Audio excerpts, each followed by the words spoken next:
Remember,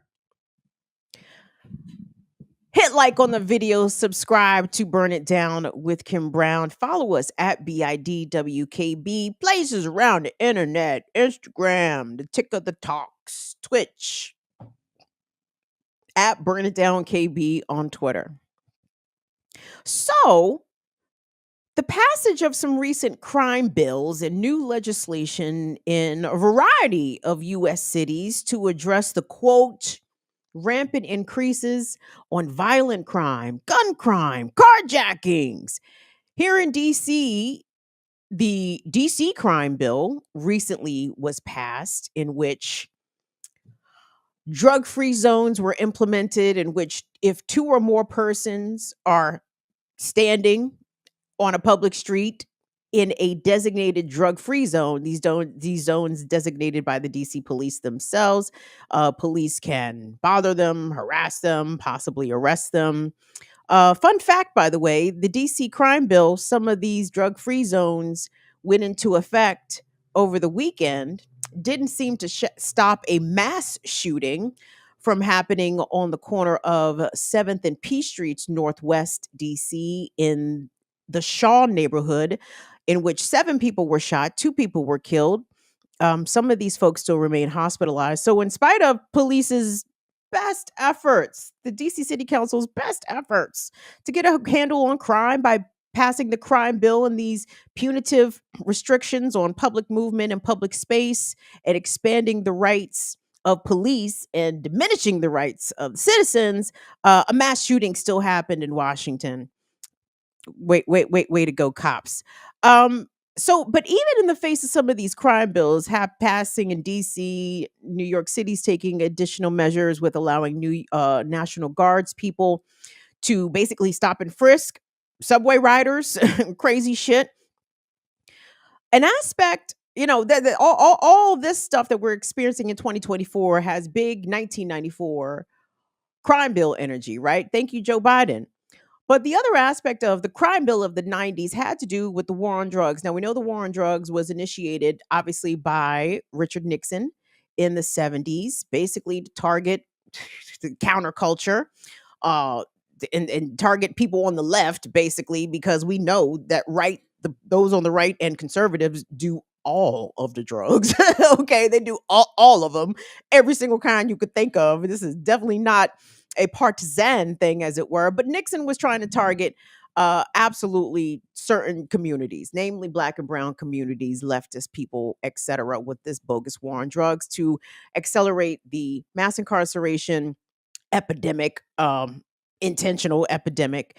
But if you think that these laws went away or they just kind of eroded, nope, the war on drugs is still very much with us. And one of the holdovers of the war on drugs has to do with this notion of making people who receive public assistance, make them jump through all kinds of hoops to still maintain that public assistance. And this has been insidious in a number of ways, right?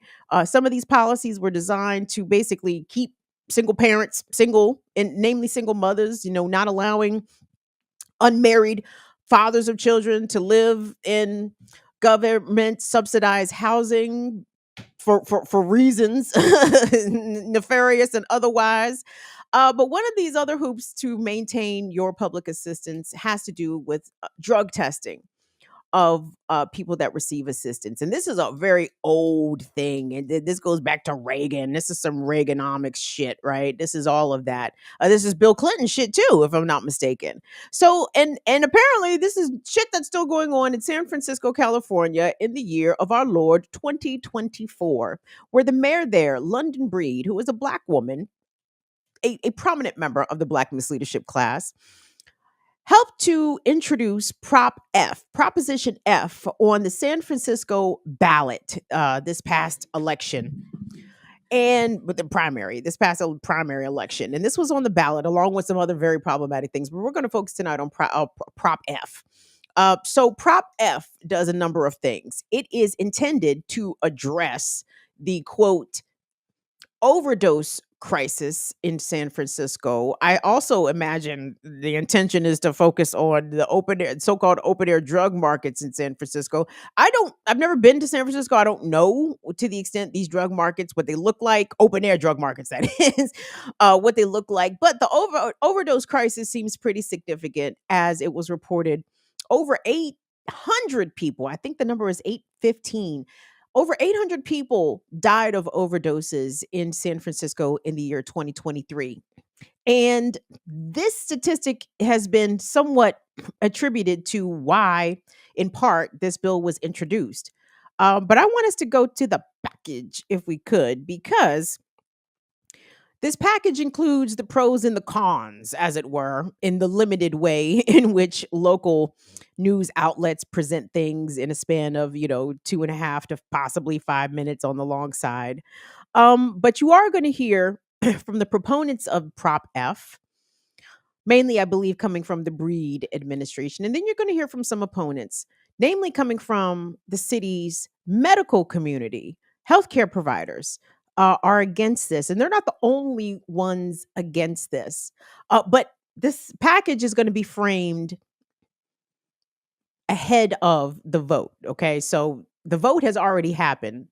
Proposition F passed by voters by more than 60%. So this was a popular thing that voters agreed to in this past primary election, but it may not be a done deal. Not as of yet, but just to give some context to this, let's take a look at this package coming out of San Fran. And in San Francisco, voters will weigh in on a controversial plan that would require drug screenings for those receiving cash assistance from the city. So Mayor London Breed put Prop F on the ballot. And while those receiving benefits would not have to prove sobriety, they would have to enroll in treatment if the city thinks it's necessary or lose the cash. The mayor says this is about reducing drug overdose deaths. A record 813 people died last year. Our Wilson Walker has more on this latest flashpoint in the city's drug crisis.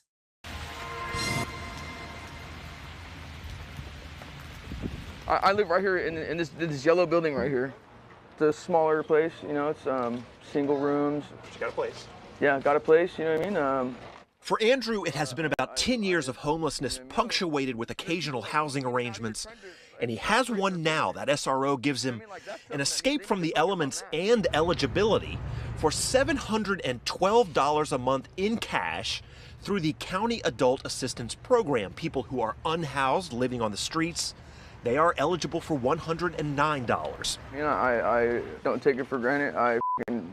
Excuse my language, I appreciate every aspect of it, whether what it is, it's not. On this day, he has stepped outside of that housing to join friends who gather partly for safety in numbers because of the lethality of the drugs they are using. Andrew says he's currently making a push for treatment, and Proposition F could force him to make some decisions in that regard. F would require anyone receiving CAP benefits to be screened for substance use disorder. And if that appears to be the case, they would be required to participate in a treatment program or lose those cash payments. Honestly, I think that would disqualify people that need help. Like, the drug screening is not the right approach for me personally, That is what's going to help us move this city forward out of what was a very challenging time. Proposition F is the mayor's ballot measure, another proposal for responding to the ongoing opioid crisis. And reaction to the plan runs right along some very well-established fault lines in that discussion. F is a cynical and unserious waste of resources that will materially harm very vulnerable people. Lining up in opposition are many of the care providers San Francisco contracts with for the city's response to the drug crisis. No on F campaign director Sarah Short says it will hurt those already in trouble. In addition, many people who are on the streets now and using drugs will simply not apply for assistance and therefore not have any access to treatment through the services system. When folks are addicted to this poison, and it's the worst addiction that I've ever seen in my 2 decades of doing this work, it's literally killing people, over 800 people last year. When we're giving them up to $700 a month and they're addicted, and using that to purchase fentanyl that will eventually kill them, that's not improving people's lives. And so Trent what Rohr we're heads the trying to San do with Francisco Prop F Human Services Agency. hey, He says F would not cost anyone their housing or other benefits, but the cash, he argues, deserves more scrutiny. The city estimates about 1/3 of those receiving cash assistance have substance abuse disorder, and the city has been looking for those recipients during the past year's crackdown on sidewalk drug use. 21% of the people they arrested were on cap, were getting public assistance from the city. And of those, 43% of them, so almost half of the people who were receiving locally funded public assistance, said they lived in another city when they were arrested. They reported they lived, wherever else. So it is the continuation of the debate over how to move people towards treatment, something San Francisco has struggled with and argued over for years now. Here is Gary McCoy of Health Right 360. Always seems to be the default on like, we'll take care of this and we'll make a difference is almost always some type of punitive approach that punishes people. People will say it's punitive. People will say it's paternalistic. Well, I would argue, yeah, it is paternalistic, because right now, people who are addicted are making life decisions that aren't good for them. Now, those receiving the money, of course, have their own questions about how F might work. And Andrew, while skeptical of the drug screening plan, says he would like to see a different kind of drug crisis triage. I think what would help people, like in my mind, what would help people would be like, instead of a drug screening, to like profile screen, like just have like a better way to organize the people who are actually living here, because there's a lot of people out here that not even from out here, don't even live here, just come here just to come here and buy fentanyl and just get stuck here and just are like taking up space. Excuse me. They should find a way to screen and find out who those people are, and maybe drug screen them and send them back to where they came from. That is a conversation we will pick up another day, but F does raise the question of how much treatment is readily available for all of those in San Francisco who might need it. This proposition would pass with a simple majority vote. And as I mentioned, it passed with way more than that. Prop F passed by the voters overwhelmingly by more than 60%. I think the actual margin was like 62, 63%, somewhere in there. So, I mean, it was a resounding yes on Prop F from San Francisco voters. So there was a couple things in that package I wanted to ask and raise questions about. So when the kind of conservative person came on talking about, yes, is this policy paternalistic? Yes, it is. But these people are making bad life decisions. I have questions. So, out of the 800 people on the streets of San Francisco in 2023 who died via overdose, how many of them do we know were actually poor people? Like, how many of them were actually on this assistance? Like, he's saying drug addicts are making bad decisions. No, what he means is poor drug addicts are making bad decisions, because middle class and wealthy people overdose and die on drugs all the time. Right. So if this is about drug intervention, then there shouldn't be any stipulations or any strings attached to it. If it's about really getting people in treatment, then acknowledge that people from across the socioeconomic spectrum suffer from substance abuse and substance addiction, and suffer overdoses and die from these drugs. But I mean, it's this default assumption that somehow drug abuse and overdoses and deaths via overdose, it must be just the poor's doing that. And so we have to get involved with the amount of money that they received, because 1/5 of them and half of that 1/5 are using the cash assistance, and they're not even saying for certain whether or not these people who receive this cash assistance, I believe the number referenced in that package was 1/3 of those who receive cash assistance either admit or are suspected of having a drug abuse issue. But that doesn't tell me that they are actually spending the money on drugs. Like, I know we have this idea of the ravenous fiend who will sell his mama's stereo in order to feed that addiction. You'd be surprised, though. I told you guys I grew up for a number of years next to a very thriving crack house. When I tell you that these people had jobs, when I tell you that they went to work, when I tell you that they paid bills whilst smoking them rocks. Like, people can walk and chew gum at the same time. Like a substance abuse issue doesn't necessarily have to be wholly debilitating in all of that. But it just goes to underscore like this neoliberal bullshit about law and order. And, we cannot give people who are poor and people who are struggling, we can't give them free things and just expect them to just live. You know what I mean? No, we have to incentivize. We have to make sure that they're not gaming the system. Hello, the rich and the elite game the system all the time. How come nobody is trying to tie the Sacklers tax shelter benefits to whether or not they are still out here pushing the drugs? Maybe that's the analogy I want to use for the next part of the story. Let me hold off on that Sackler family analogy. I think I'm misusing my analogies here.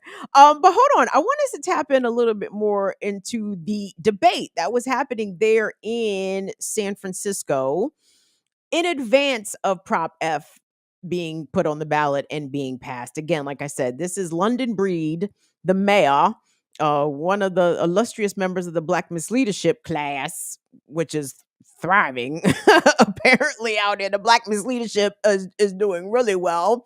Hashtag Black excellence. They're doing an exceptional job of fucking over poor people and fucking over Black people and browns. Way to go. But this debate, I came across this clip. Un momento, por favor. Let's see. What does it say? Superintendent. Who is this nigga? Mr. Dorsey. Superintendent Dorsey? My apologies, San Fran and the Bay Area people. I do not know your elected officials. But Superintendent Dorsey pointed to San Francisco's skyrocketing overdose deaths as a reason to support Prop F. But on the other hand, his opponent in this debate said the opposite. So actually, Will, what's the name of this outlet? What does that say? The San Francisco, it's not the Examiner. What's the name? I didn't write the credit on San it. Francisco Chronicle. Thank you. In the X video, the other X video that I have, where it says, San Francisco Standard. Thank you so much, sir. Can we cue that up, please?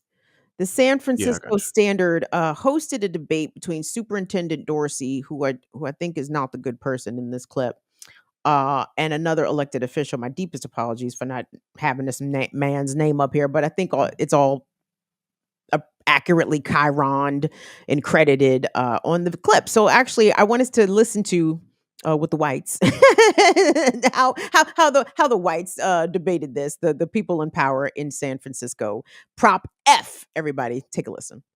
Supervisor Dorsey, I believe you supported Prop F, correct? Why do you think that needy people who depend on these welfare subsidies to get by should have to be subjected to drug screening to get cash? I don't think there is any harm in assessing people for substance use disorders and offering treatment and incentivizing it in coercive ways, if necessary. I feel that we should be doing everything we can to incentivize and support people who are struggling with addiction and do everything we can to incentivize and support recovery. What we're dealing with right now is you don't even need to be diagnosed with a substance use disorder to die of a drug overdose, given the lethality of the things that are out there. So it's not a panacea.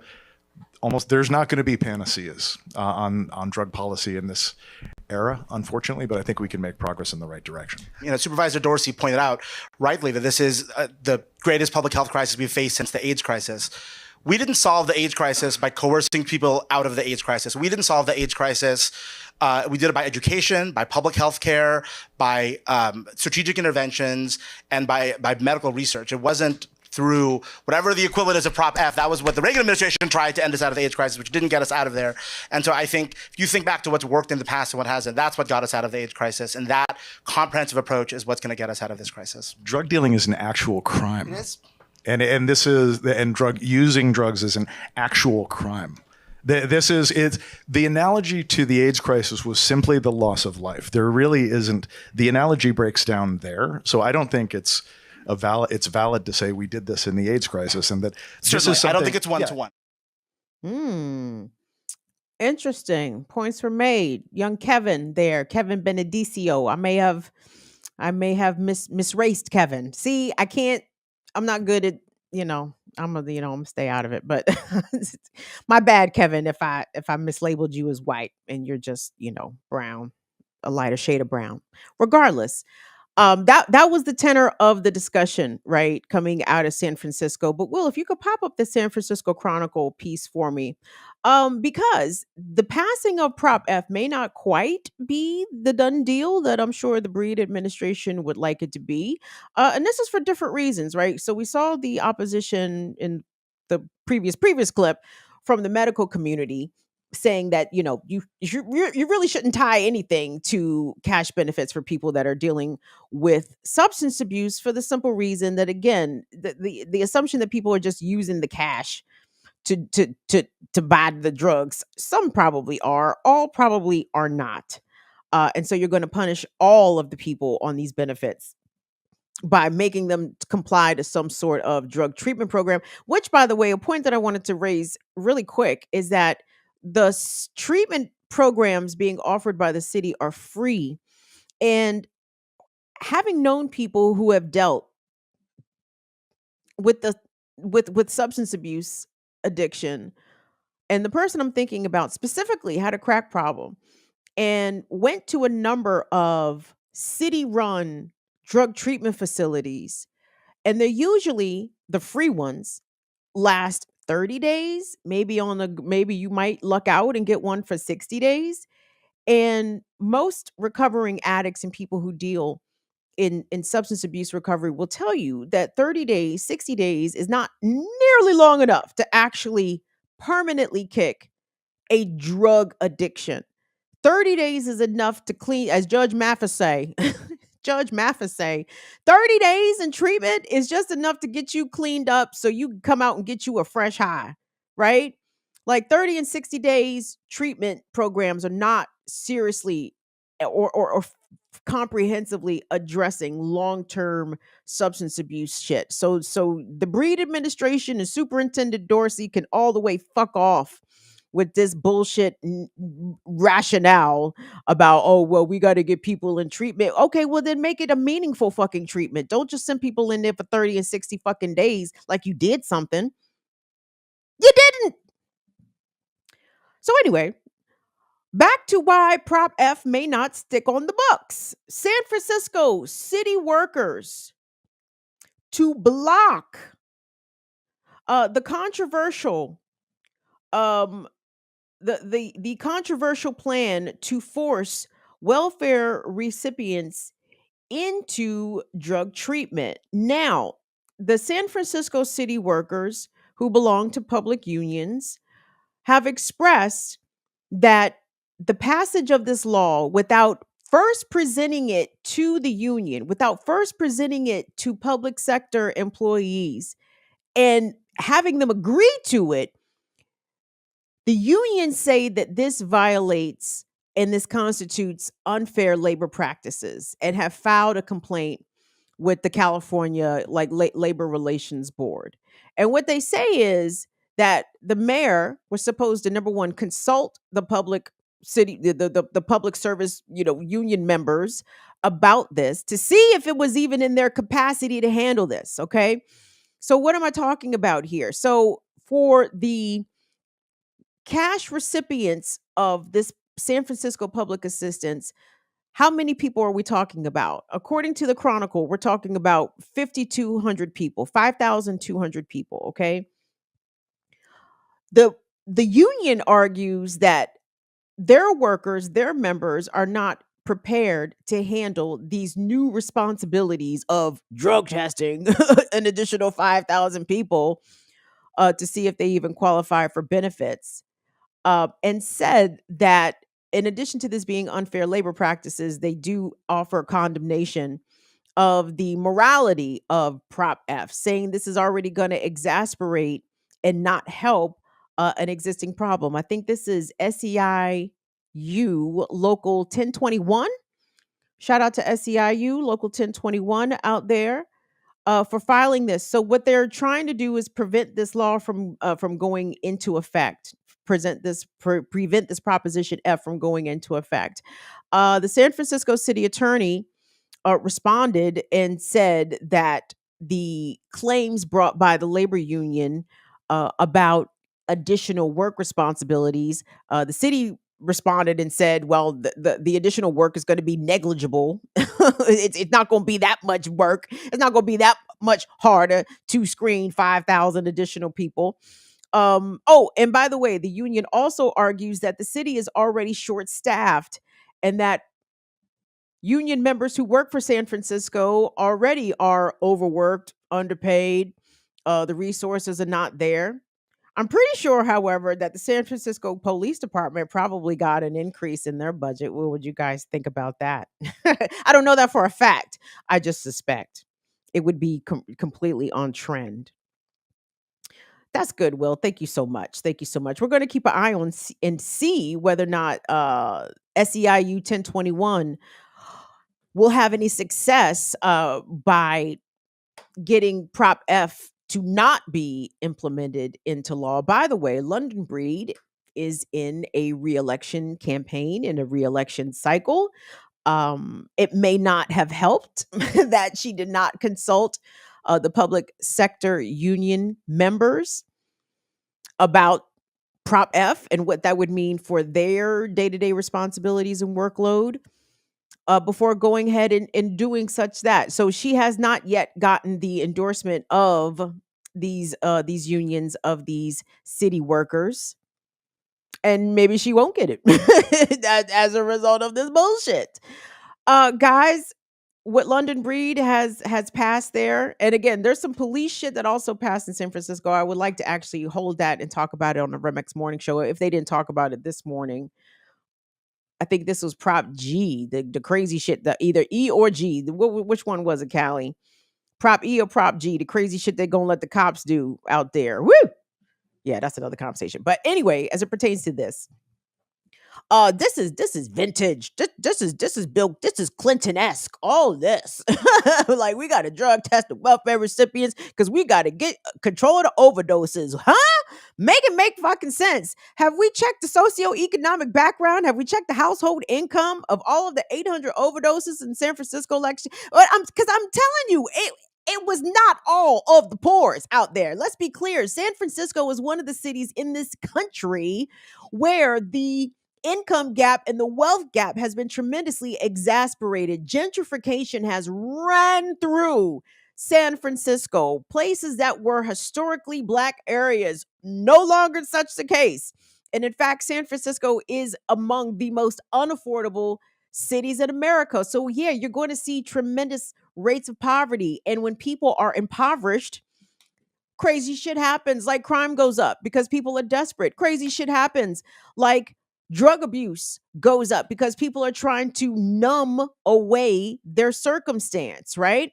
And that is a coping mechanism. That's how some people respond to, poverty and unhousedness and lack of safety and security. Like, it's traumatic, right? So people are looking for a way to deal with that. So this concept that you have to withhold the cash from the poors in order to stop the overdoses is just so grossly short-sighted.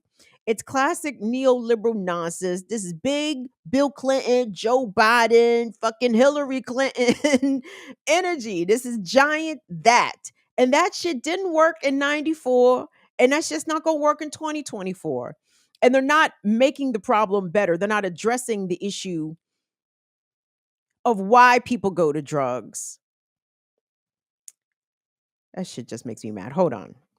Because I'm not done with the fucking 94 crime bill, aka 2024, all over again.